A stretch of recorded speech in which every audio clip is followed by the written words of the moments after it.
वो रसूल जिन्हें अल्लाह तबारक व तआला ने पैदा फरमाया तो हुस्न इत्तिदाल बख्शा, अदब दिया तो सीरत का जमाल बख्शा, इल्म दिया तो आलिम मा काना व मा यकून बनाया,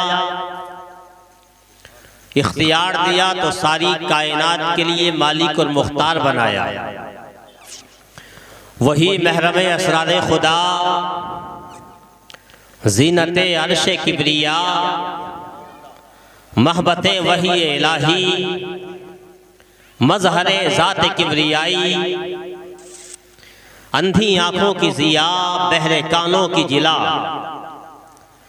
बंद दिलों के रहनुमा, या यूं कहो कि वजूद कायनात का बाइस,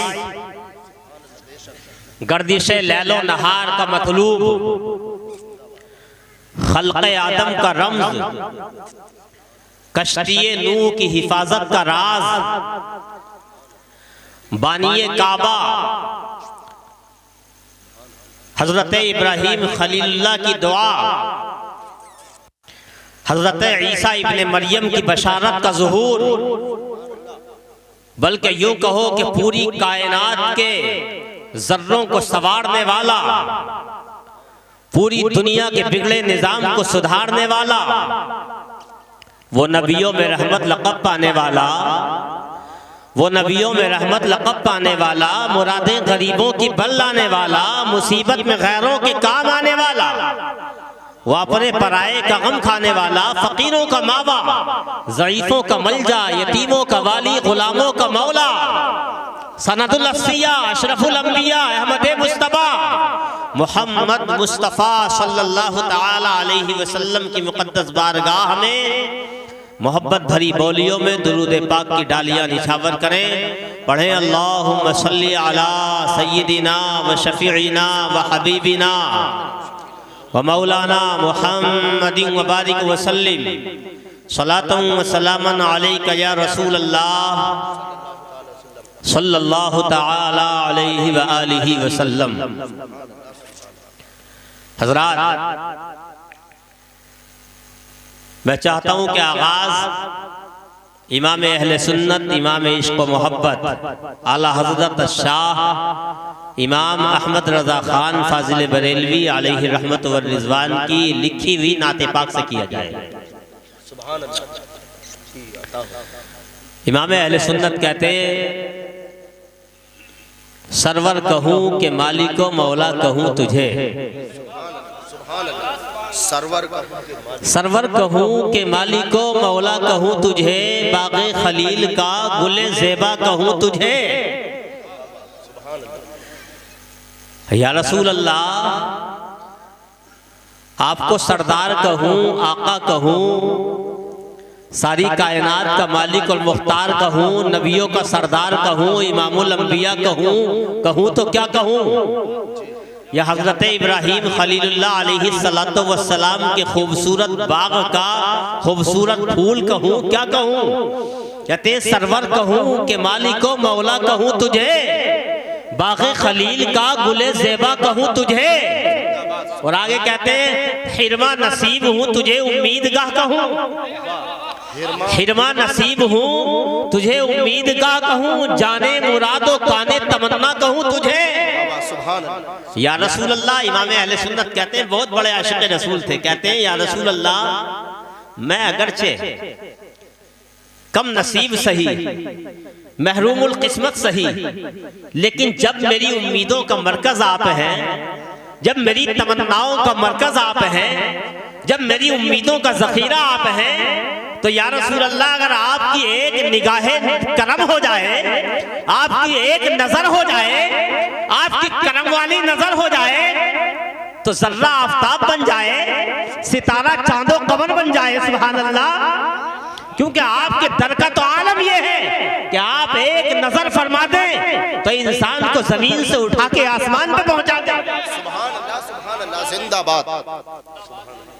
कहते हैं, हिरमा नसीब हूँ तुझे उम्मीदगाह कहूँ, जाने मुरादो काने तमन्ना कहूँ तुझे। और आगे कहते हैं, अल्लाह रे तेरे जिस्मे मुनव्वर की ताबिशें, अल्लाह रे तेरे जिस्म मुनव्वर की ताबिशें, ऐ जाने जा मैं जाने तजल्ला कहूँ तुझे, ऐ जाने जा मैं जाने तजल्ला कहूँ तुझे। कहते हैं या रसूल अल्लाह, आपके जिस्म अनवर के अंदर अल्लाह ने ऐसी ताबिशें रखी हैं, ऐसी रानाइयाँ रखी हैं, ऐसी चमक और ऐसी दमक रखी है, तो कसम खुदा की पूरी कायनात में न उस चमक का जवाब है, न उस दमक का जवाब है, न उन रानाइयों का जवाब है, न उन हुस्न जमाल का जवाब है। सुभान अल्लाह। पूरी कायनात में रसूलुल्लाह सल्लल्लाहु ताला अलैहि वसल्लम से ज्यादा खूबसूरत कोई नहीं। आपके जिस्म से चमकदार जिस्म किसी का नहीं, आपके जिस्म मुनव्वर से ज्यादा नूरानी जिस्म किसी का नहीं। सहाबा तो खुद कहते थे कि कभी कभी तो ऐसा होता कि रात का आलम होता, 14वीं का चांद आसमान पे चमकता हुआ होता। गालिबन हजरत बरा इब्न आज़िब कहते हैं 14वीं का चांद आसमान पे चमक रहा है, मैं कभी आसमान के चांद को देखता और कभी आसमान के चांद से जमीन के चांद यानी मेरे आका की तरफ मेरी नजर चली जाती तो मैं फैसला नहीं कर पाता, मैं सोचता रह जाता कि आखिर आसमान का चांद ज्यादा चमक रहा है या मेरे नबी का चेहरा ज्यादा चमक रहा है। सुभान अल्लाह, सुभान अल्लाह। नारे तकबीर, नारे रिसालत, जश्न तस्ता। कहते हैं बहुत देर तक देखता रहा, आखिर में फैसला मैंने यही किया कि आसमान का चांद वाकई बहुत चमक रहा है, बहुत ज्यादा खूबसूरत है, लेकिन मेरे दिल ने फैसला किया, मेरे कल्ब ने फैसला किया। मैंने अपने दिल से पूछा, हदीस का मफहूम है, मैंने अपने दिल से पूछा, ऐ दिल तू बता, ये आसमान का चांद जो आसमान में चमक रहा है ये ज्यादा खूबसूरत है या ये जमीन पे मौजूद हमारे आका जो चांद से भी ज्यादा खूबसूरत है, इनका चेहरा ज्यादा चमक रहा है। तो हजरत बरा इब्न आज़िब कहते हैं मेरे दिल ने फैसला किया, ऐ बरा इब्न आज़िब कह दो कि आसमान के चांद से ज्यादा मेरे नबी का चेहरा चमक रहा है। सुभान अल्लाह, सुभान अल्लाह। नारे तकबीर, नारे रिसालत, जश्न दस्तार बंदी जिंदाबाद। इमाम अहले सुन्नत आला हजरत इमाम इश्क व मोहब्बत की नजर पड़ी तो कह उठे, तेरे तो जिस्म मुनव्वर की, तेरे जिस्म मुनव्वर की ताबिशें, ऐ जाने जा मैं जाने तजल्ला कहूँ तुझे। या रसूल अल्लाह, आप तो तमाम तजल्लियों की जान है। बहुत बड़े आशिक रसूल थे। एक एक हदीस को जो है वो अशार में पिरो दिया। आज दुनिया वैसे याद नहीं करती। लोग कहते हैं यार पता नहीं क्या बात है, कोई जलसा ऐसा नहीं होता, कोई मिलाद नहीं होती जिसमें इन बरेली वालों का नाम नहीं आता। बहुत से लोग चिढ़ते भी हैं, सोचते हैं बोले यार हर जगह इनका नाम आता, क्यों आता है। मैं कहता हूँ यार वो अक्ल के घोड़े दौड़ाने वाले खुद ही सोच ले कि जब पूरी मखलूक खुदा की जबान पर उनका नाम जारी हो गया तो कोई तो बात होगी। ये नाम खुद जारी नहीं हुआ, ये अल्लाह ने जारी कराया और ये इश्क़ रसूल की बदौलत है। ये इश्क़ रसूल की वजह से हज करने गए ना आला हजरत इमाम अहले सुन्नत, तो घर से ही ये तमन्ना थी, ये आरज़ू थी, दूसरी बार हज करने जा रहे हैं कि इस बार जाऊंगा तो रसूलुल्लाह का दीदार करूंगा। घर से निकले, ज़बान मुबारक से, ज़बान हाल से पुकार रहे हैं, कशा कशा लिए जाती है आरज़ू विसाल, कशा कशा लिए जाती है आरज़ू विसाल, हर एक कदम तेरे नजदीक आए जाते हैं। अभी तो दूर है सुबह के बहार की मंजिल, अभी से कैसे नजर को करार आ जाए। कहते हैं अभी से मोहब्बत का अंदाजा मत लगाओ, अभी तो दूर है सुबह बहार की मंजिल, अभी से कैसे नजर को करार आ जाए। और वहां से देखना आलम मेरी मोहब्बत का, वहां से देखना आलम मेरी मोहब्बत का, जहां से नजर आने लगेंगे खजूर के साए। सुभान अल्लाह, सुभान अल्लाह, सुभान अल्लाह, जिंदाबाद। जब पहुंचे ना रोज़े अनवर पे तो रसूलुल्लाह सल्लल्लाहु अलैहि वसल्लम के रोज़े मुबारका पे खड़े हो गए और कलाम पढ़ना शुरू करते हैं। पूरी जिंदगी तो हुजूर की शान में कलाम पढ़े हैं ना, तो वहां जाके भी कलाम पढ़ा। दीदार नहीं हो रहा, दीदार होने में देरी हो रही। मैंने बताया ना यही से तमन्ना थी, यही से आरज़ू थी कि काश रसूलुल्लाह का दीदार हो जाए, लेकिन दीदार होने में देरी हो रही है। दीदार होने में, हिजाबात उठने में जो है वो टाइम लग रहा है। तो आपने जो काम पूरी जिंदगी करते रहे वहां भी शुरू कर दिया और एक कलाम अचानक ज़बान मुबारक से निकला और कहते हैं वो सुए लालाजार फिरते हैं। क्या कहते हैं? वो सुए लालाजार फिरते हैं, तेरे दिन ऐ बहार फिरते हैं, अभी दीदार नहीं हुआ। अब जब दीदार होने में देरी हुई ना तो दिल टूट गया। क्या हुआ? दिल टूट गया, दिल मुस्तरिब हो गया, दिल शिकस्ता हो गया। और जब दिल शिकस्ता हुआ, आंखों से आंसू जारी हुए तो एक टूटा हुआ, यानी ऐसा शेर पढ़ते हैं जो दिल के टूटने की अलामत है। मैं जो है वो लहजे में तो नहीं पढ़ सकता, ये तो यही पढ़ के बताएंगे तुम्हें मौलाना हसीबुर रहमान, लेकिन मैं बताऊंगा वो शेर क्या है जो दिल टूटने की अलामत है, जो दिल के शिकस्ता होने की अलामत है, जो दिल के मुस्तरिब होने की अलामत है। दिल टूटा है तो कहते हैं कोई क्यों पूछे तेरी बात रजा, कहते हैं कोई क्यों पूछे तेरी बात रजा, तुझसे कुत्ते हजार फिरते हैं। आला हजरत इतने बड़े आलिमे दीन और अपने आप को कुत्ता कह रहे हैं। क्या कह रहे हैं? अपने आप को कुत्ता कह रहे हैं, दरे रसूल का कुत्ता, दुनिया के किसी दर का कुत्ता नहीं, दरे रसूल का कुत्ता। अल्लाह अकबर। दरे रसूल का कुत्ता कहना, ये कुत्ता कहना, ये लफ्ज इस्तेमाल करना दिल टूटने की अलामत थी, दिल के शिकस्ता होने की अलामत थी और दिल के मुस्तरिब होने की अलामत थी। जब दिल टूटा, जमीन पे आ गए, आंख लग गई।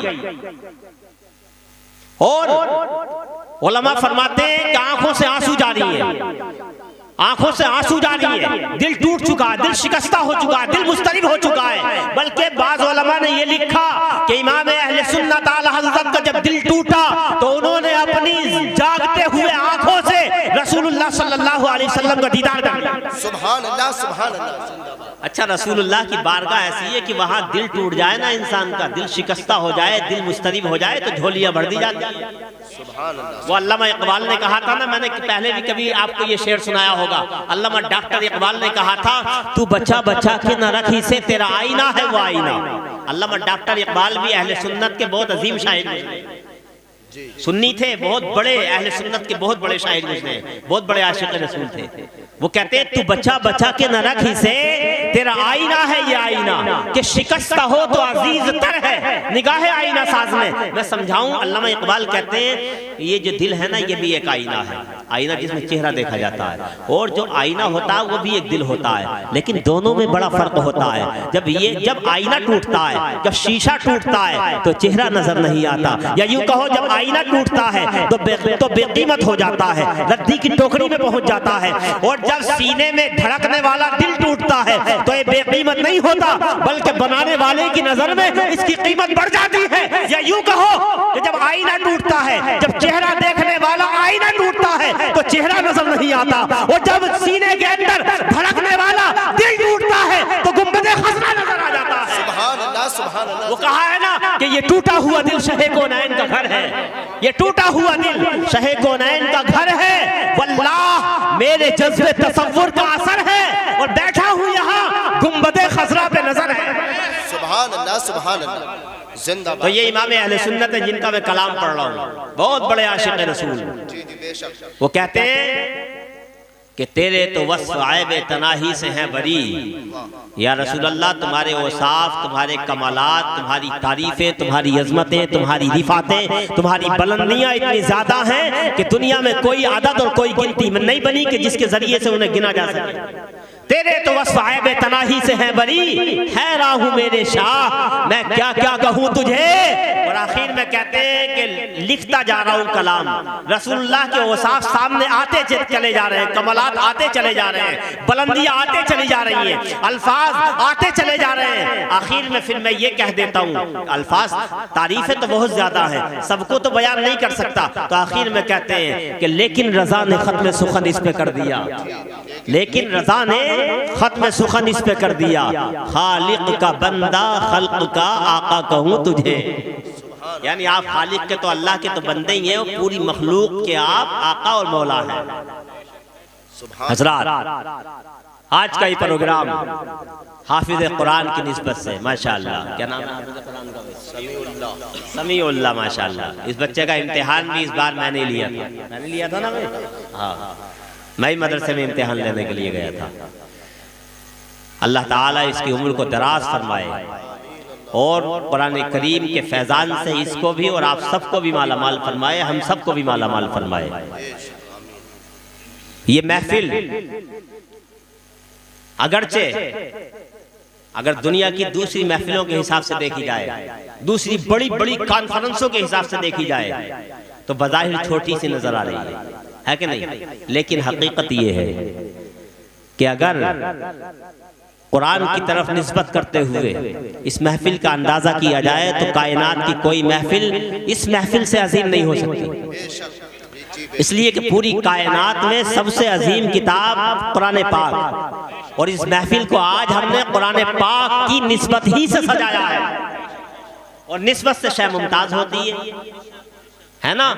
तो ये महफिल बहुत बड़ी है, और आज के दौर में इस तरह की महफिल की अहमियत और ज्यादा बढ़ जाती है, आज के दौर में और ज्यादा बढ़ जाती है। इसलिए कि पहले कुरान के खिलाफ, आज मैं कुरान के हवाले से बहुत चंद जरूरी बातें करूंगा आपसे।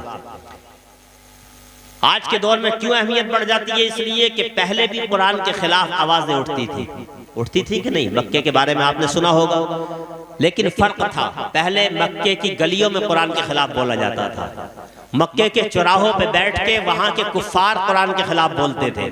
पहले मक्के की वादियों में कुरान के खिलाफ बोला जाता था, लेकिन आज सिर्फ वादियों में नहीं, आज सिर्फ गलियों में नहीं, आज सिर्फ बाजारों में नहीं, बल्कि आज बाज़ाब्ता इलेक्ट्रॉनिक मीडिया के जरिए, प्रिंट मीडिया के जरिए, अखबारात के जरिए, टीवी चैनल्स के जरिए आलमी लेवल पर कुरान करीम के खिलाफ आवाज उठाई जा रही है कि नहीं। कोई कह रहा है कि कुरान दहशतगर्दी की किताब है, कोई कह रहा है कुरान जो है वो तिफरका फैलाने वाली किताब है, कोई कह रहा है कि कुरान करीम से 24 आयतों को निकाल दिया जाए जो लोगों में इख्तिलाफ डलवाती हैं। तो इस तरह से कुरान के खिलाफ इंटरनेशनल लेवल पर इलेक्ट्रॉनिक और प्रिंट मीडिया के जरिए आवाज बुलंद की जा रही है। लेकिन अल्हम्दुलिल्लाह कुरान करीम आज भी पूरी दुनिया के सामने ये ऐलान कर रहा है, ऐ दुनिया वालों, तुम लाख कुरान के खिलाफ आवाज उठाओ, तुम लाख इलेक्ट्रॉनिक मीडिया और प्रिंट मीडिया के जरिए कुरान को दहशतगर्दी फैलाने वाली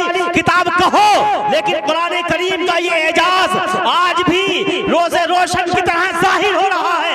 आज भी मुसलमानों के 10-10 साल के बच्चे कुरान करीम को पूरे 30 पारों समेत अपने सीनों के अंदर महफूज करते चले आ रहे हैं।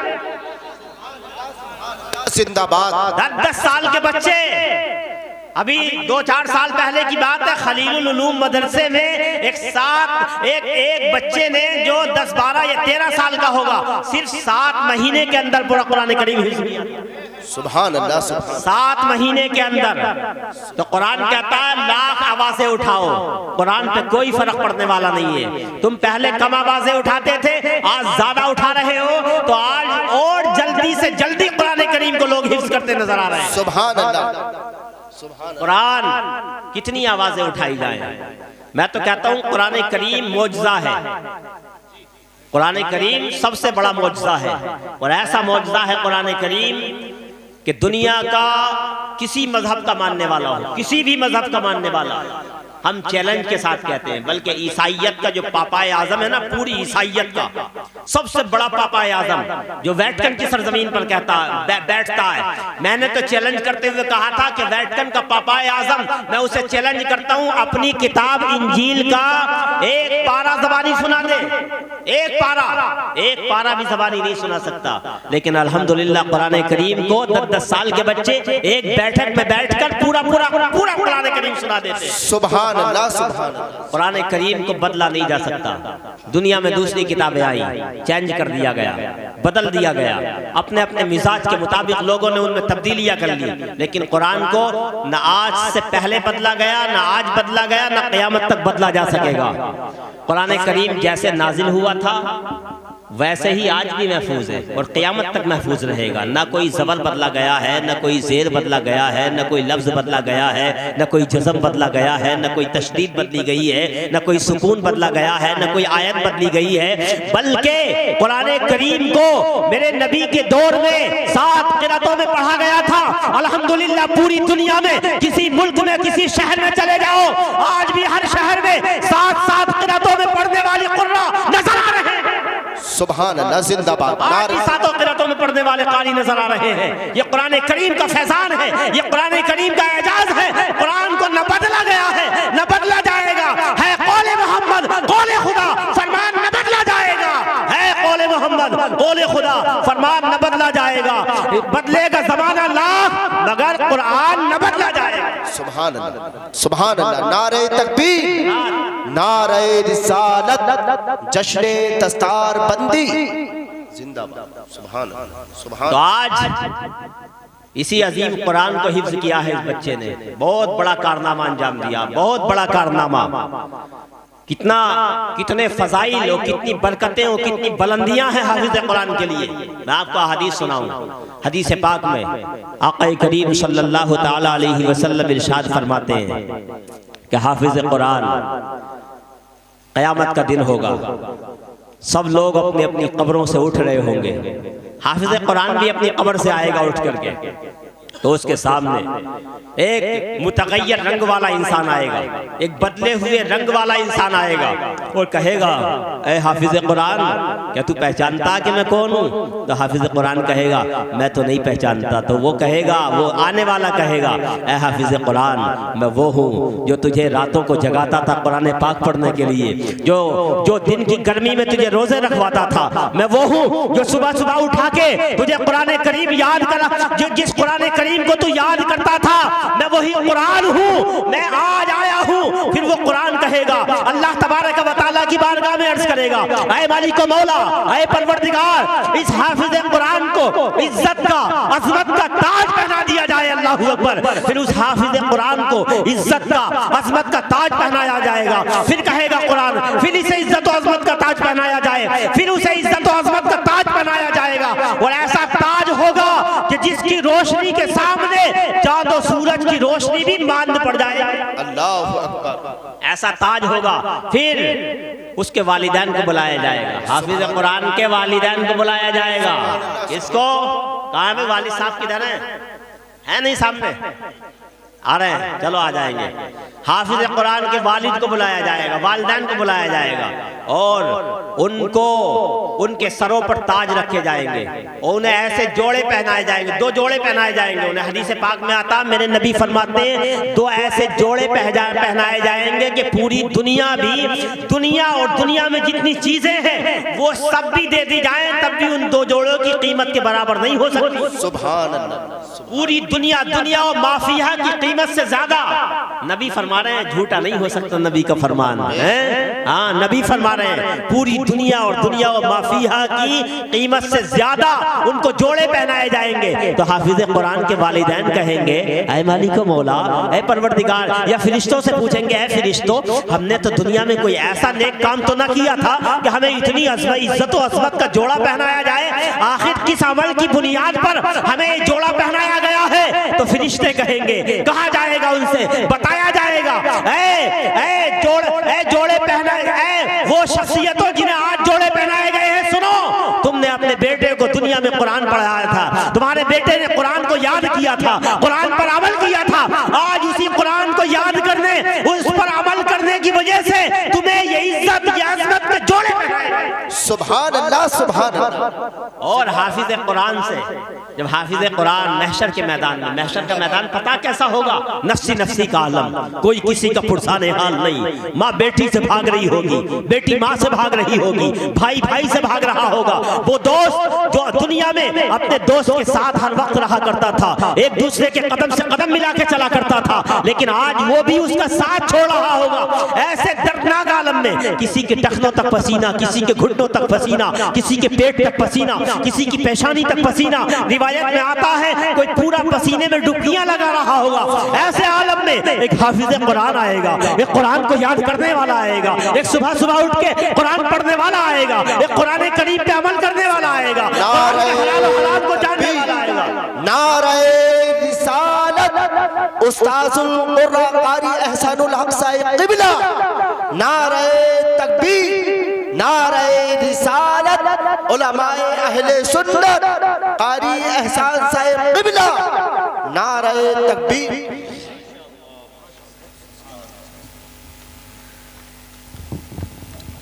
एक बार दुरूद पाक पढ़ लें आप हज़रात। सल्लल्लाहु अलैहि नबिय्यिल उम्मी व आलिहि सल्लल्लाहु तआला अलैहि वसल्लम, सलातन व सलामन अलैका या रसूलल्लाह सल्लल्लाहु तआला अलैहि वसल्लम। स्टेज की रौनक के बराबर बढ़ती जा रही है। तो मैं अर्ज ये कर रहा था, महशर का मैदान नफसी नफसी का आलम, लेकिन महशर के मैदान में हाफिज कुरान आएगा, कुरान को याद करने वाला आएगा, कुरान पे अमल करने वाला आएगा, कुरान को रातों दिन पढ़ने वाला आएगा, कुरान के हलाल और हराम पर अमल करने वाला आएगा। अल्लाह तबारक व तआला की तरफ से हुक्म होगा, ऐ हाफिज कुरान, कुरान पढ़ता जा और आगे बढ़ता जा, कुरान पढ़ता जा और सीढ़ियां और दराजात की मंजिलों को पार करता जा। अल्लाहु अकबर। हाफिज कुरान कुरान पढ़ता जाएगा, कुरान पढ़ता जाएगा, दराजात को हासिल करता जाएगा, यहाँ तक कि उससे कहा जाएगा कि जैसे दुनिया में कुरान को ठहर ठहर के पढ़ता था, कुरान को तजवीद के साथ पढ़ता था, कुरान को तरतील के साथ पढ़ता था, वैसे ही कुरान को पढ़ता जा और जहां तू आखिरी कुरान करीम की आखिरी आयत पर पहुंचेगा, जन्नत में जिस दर्जे पर तू आखिरी आयत पढ़ेगा वही जन्नत में तेरा मकाम होगा, तेरा मर्तबा होगा। सुभान अल्लाह, सुभान अल्लाह। बेशक ये मकाम अल्लाह तबारक व तआला हाफिज कुरान को अता फरमाएगा, लेकिन वही हाफिज कुरान होगा ये जो कुरान पाक पर अमल भी करेगा। समझ रहे हैं ना कौन होगा? वो हाफिज कुरान जिसने कुरान को याद किया होगा, कुरान पर अमल किया होगा, कुरान के हलाल और हराम को समझा होगा। अच्छा, हाफिज कुरान की तो मकाम की बात ही अलग है। अब मैं जरा उसको बताऊं जो हाफिज कुरान भी नहीं है, कुरान से निस्बत रखता है, आदमी कुरान को पढ़ता है, हदीस पाक में आता है एक आदमी ऐसा है जो हाफिज तो नहीं है, हदीस पाक का मफहूम बयान कर रहा हूँ, जो हाफिज तो नहीं है, कुरान पढ़ता है लेकिन कुरान उसे पढ़ना नहीं आता, कुरान पढ़ता है लेकिन कुरान पढ़ना नहीं आता, अटक अटक के कुरान पढ़ता है, यानी कुरान को सही करने की कोशिश करता है, बराबर कोशिश करता है, तो वो पढ़ते पढ़ते अटकता भी है, अटक अटक के कुरान पढ़ता है। मेरे नबी फरमाते हैं अल्लाह ताला उसे डबल सवाब अता फरमाएगा। क्या फरमाते हैं नबी? अल्लाह ताला उसे डबल सवाब अता फरमाएगा। अटक अटक के कुरान पढ़ने वाला, अटक अटक के कुरान पढ़ने वाले का मतलब ये नहीं है कि आप पूरी जिंदगी अटक अटक के पढ़ते रहे, कुरान सही नहीं हुआ, ये मतलब नहीं है, कभी गलत समझ लो।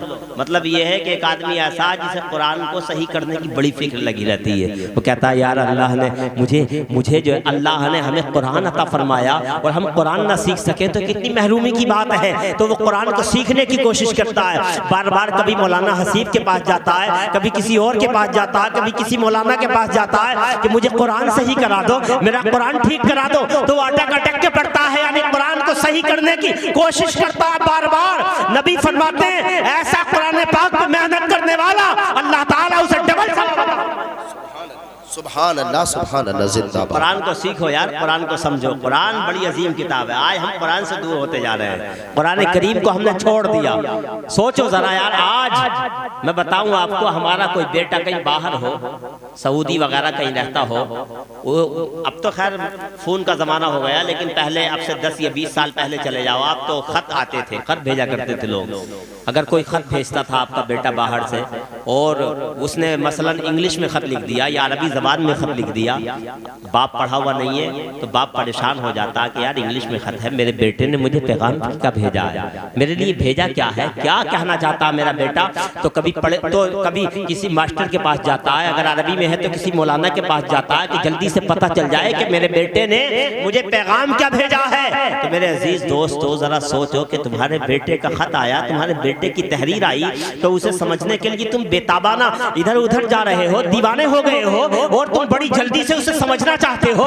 लेकिन अफसोस की बात यह है कि अल्लाह ने हमें कुरान दिया जिंदगी जीने के लिए। अल्लाह तबारक व तआला ने हमें नुस्खे कीमिया अता फरमाया कि ऐ दुनिया वालों, ऐ मेरे बंदो, तुम्हें दुनिया में चलना कैसा है, कैसे है, कुरान से सीखो। तुम्हें दुनिया में कारोबार कैसे करना है, कुरान से सीखो। तुम्हें दुनिया में सियासत कैसे करनी है, कुरान से सीखो। तुम्हें दुनिया में इनकलाब कैसे बर्पा करना है, कुरान से सीखो। ऐ लोगों, अगर तुम कामयाबियां चाहते हो, अगर कामरानियां चाहते हो, तो आओ कुरान करीम को देखो, कुरान को पढ़ो, समझो, तुम्हें जीना आ जाएगा, तुम्हें इनकलाब बर्पा करना आ जाएगा, तुम्हें दुनिया में कामयाबियां हासिल करना आ जाएगा। सुभान अल्लाह, सुभान। हमारे ऊपर जरूरी है कि नहीं हम कुरान को सीखें। हाँ, हाफिज न बन पाओ, आलिम न बन पाओ, तो कम से कम नाज़िर खां तो बनो, कुरान करीम को पढ़ने वाली तो बन जाओ यार।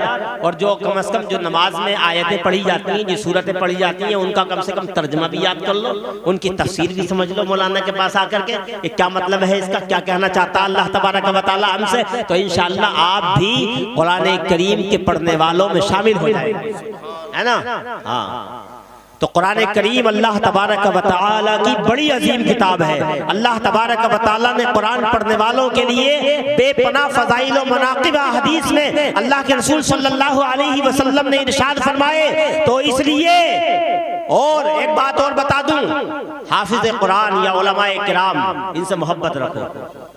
तुम हाफिज न बन सके तो कम से कम कुछ तो फजाइल हासिल करो। हदीस पाक में आता है, मेरे नबी फरमाते हैं, आक़ा करीम सल्लल्लाहु अलैहि वसल्लम इरशाद फरमाते हैं, कुन आलिमन औ मुतअल्लिमन औ मुहिब्बन औ मुत्तबिअन। क्या लोगो या तो आलिम बन जाओ। अल्लाह क्या फरमाता है, लोगो या तो आलिम बन जाओ। आलिम न बन सको तो इल्म सीखने वाले यानी मुतअल्लिम यानी तालिब इल्म बन जाओ। और अगर तालिब इल्म न बन सको तो तालिब इल्म से मोहब्बत करने वाले बन जाओ। आलिमों से और तालिब इल्म से मोहब्बत करने वाले बन जाओ। और अगर या मोहब्बत करने वाले बन जाओ, और आगे आता है या इनके पीछे चलने वाले बन जाओ, औ मुत्तबिआन इनकी पैरवी करने वाले बन जाओ, इनकी खिदमत करने वाले बन जाओ। आगे है पांचवें मत बनना। क्या है, लम यकुन खामिस, पांचवें मत बच जाना, फताहलीक वरना हलाक हो जाओगे। हदीस पाक में आया 4 के बाद 5वां मत बनना। तो अब आप आलिम न बन सके तो इल्म हासिल करने वाले बन जाओ। ये भी न बन सके तो कम अज़ कम इन उलमा से, इन तालिब इल्मों से जो मदरसों में इल्म हासिल कर रहे हैं, जो कुरान करीम पढ़ रहे हैं, जो हाफिज बन रहे हैं, जो इल्म दीन हासिल कर रहे हैं, इनसे मोहब्बत करने वाले और इनके पीछे चलने वाले बन जाओ। इन 4 में से कोई भी तुम बन गए तो इंशाअल्लाह कामयाबियाँ तुम्हारे कदमों की गर्दराह बन जाएगी। हाँ, और एक बात और बताऊं, हदीस पाक में ये भी आता है, जो बंदा कुरान करीम ज्यादा पढ़ता है ना, कुरान करीम ज्यादा, आजकल तो अफसोस की बात ये है कि रमजान का महीना आता तभी खुलता है घरों में कुरान। नहीं, कुरान रोजाना पढ़ो। कारोबार के लिए बाद में जाओ, पहले कुरान पढ़ो। चाहे एक ही रुकू पढ़ो लेकिन पढ़ो रोजाना। कुरान करीम पढ़ने वाले के बारे में हदीस में आता है, मेरे नबी फरमाते हैं, जब बंदा कुरान पढ़ता और पढ़ता रहता है, पूरी जिंदगी निकल जाती है, कुरान उससे नहीं छूटता। वो बार बार कुरान पढ़ता है, बार बार कुरान पढ़ता है। सुबह उठता है तो कुरान पढ़ता है, रात को सोता है तो कुरान पढ़ता है, रास्ते में चलता है तो कुरान पढ़ता है, यानी चलते फिरते उसकी ज़बान पे जो आयत है उसे याद होती है, वो पढ़ता है। नबी फरमाते हैं उसका दिमाग और उसकी अक्ल पूरी जिंदगी कभी भी खराब नहीं होगी। सुभान अल्लाह, सुभान कितना बड़ा नुस्खा है।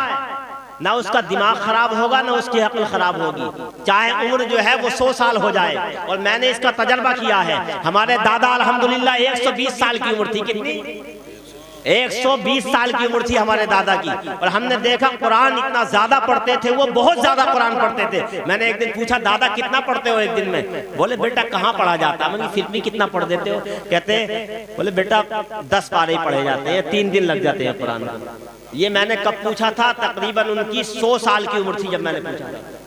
कितनी उम्र थी? 100 साल की उम्र। तो कह रहे बेटा 3 दिन लग जाते हैं कुरान पढ़ने में, यानी 3 दिन में पूरा कुरान पढ़ते थे। और ये उनके 12 महीने का उसूल था, कभी छूटा नहीं। यानी हर दिन अपनी जिंदगी का उन्होंने ऐसा गुजारा कि जिसमें कुरान करीम के 10 पारे जरूर पढ़े। मैंने देखा कि 120 साल की उम्र में भी ना उनका दिमाग खराब हुआ था, ना उनकी अक्ल खराब हुई थी। मुकम्मल दिमाग जैसे 50 साल की उम्र में काम करता था, वैसे ही 120 साल की उम्र। ये मैंने खुद देखा। हो क्यों ना? क्योंकि हदीस पाक में नबी ने फरमाया ना, हदीस पाक में नबी ने फरमाया कि जो कुरान बार बार पढ़ेगा ना उसकी अक्ल खराब होगी ना उसका दिमाग खराब होगा। इसलिए हजरात हमें अपने आप को कुरान से जोड़ लेना चाहिए, कुरान पाक से अपनी निस्बत को मजबूत कर लेना चाहिए। कुरान पाक बड़ी अजीम किताब है। बस आखिर में 1-2 बातें और करूंगा। अल्लाह तबारक व तआला ने कुरान हमें दिया हमारी कामयाबियों के लिए, हमारी कामरानियों के लिए। और खुद समझो आप कि आदमी अगर दुनिया में किसी बड़े आदमी से आदमी की निस्बत हो जाए तो भी अपने आप को बड़ा समझने लगता है। तो जरा सोचो और ये समझो कि आज एक कागज है ना, कागज, एक कारखाने में कागज बनाए, एक कागज पे आपने कुरान लिख दिया और एक कागज पे आपने जो है वो दुनियावी किताबें छपवा दी। दुनियावी किताबें जो होती हैं स्कूलों में पढ़ने वाली जो किताबें होती हैं, आदमी उनका अदब नहीं करता, कहीं भी डाल देता है। लेकिन उसी कागज, उसी कारखाने से बना हुए कागज का टुकड़ा जिस पे कुरान लिख दिया गया, उसकी अजमतों का आलम यह है, उसकी रिफातों का आलम यह है, उसकी बुलंदियों का आलम यह है कि इंसान उस कागज को बाद में छूता है, पहले वुजू करके आता है, उसके बाद उस कागज को छूता है। एक ही कारखाने से बनी हुई लकड़ी है, एक लकड़ी की कुर्सी बना दी गई। आप नापाक होते हैं तब भी बैठ जाते हैं, पाक होते हैं तब भी बैठ जाते हैं, और उसी लकड़ी की कुरान पाक की रहल बना दी गई। अब इंसान नापाक होने की सूरत में उस रहल को छूता नहीं है, पहले हाथों को धो के आता है, बाद में रहल को छूता है। तो देखें आप, ये निस्बत की बात है। तो जरा समझें कि जिस इंसान ने पूरे कुरान को अपने सीने के अंदर महफूज कर लिया, उसकी बुलंदियों का आलम क्या होगा, उसकी रिफातों का आलम क्या होगा, उसकी अजमतों का आलम क्या होगा। सुभान अल्लाह, सुभान अल्लाह। तो जो हाफिज है उनका अदब करो। अब ये हाफिज कुरान बन गए, उनके घर वालों पर भी ये लाजिम है और आसपास महल्ले वालों पर भी ये लाजिम है कि इनका अदब करें, पूरे तरीके से इनका अदब करें। और इनके घर वालों पर खास तौर से जिम्मेदारियां बढ़ जाती हैं कि वो कोई ऐसा काम ना करें कि कोई ये कहे कि यार ये हाफिज कुरान के वालिद साहब हैं, ये भाई हैं और ये भी ऐसा काम कर रहे हैं, तो वो इन पर आँच आएगी। आएगी कि नहीं आएगी? हाँ, तो माँ बाप की जिम्मेदारी ज़्यादा होती है। तो हमें चाहिए कि हम हाफिज कुरान और उलमाए किराम का अदब व एहतराम करें और ख़ुद भी कुरान सीखने की कोशिश करें, कुरान से जुड़ने की कोशिश करें, कुरान पाक से अपने ताल्लुक़ को, अपनी निस्बत को मजबूत करें, तो इंशाअल्लाह कामयाबियां हमारा मुकद्दर बन जाएंगी। अल्लाह तबारक व तआला से दुआ है, परवरदिगार हम सबको कुरान पाक पर अमल करने की तौफीक अता फरमाए, कुरान पाक के फैज़ान से हम सबको माला माल फरमाए।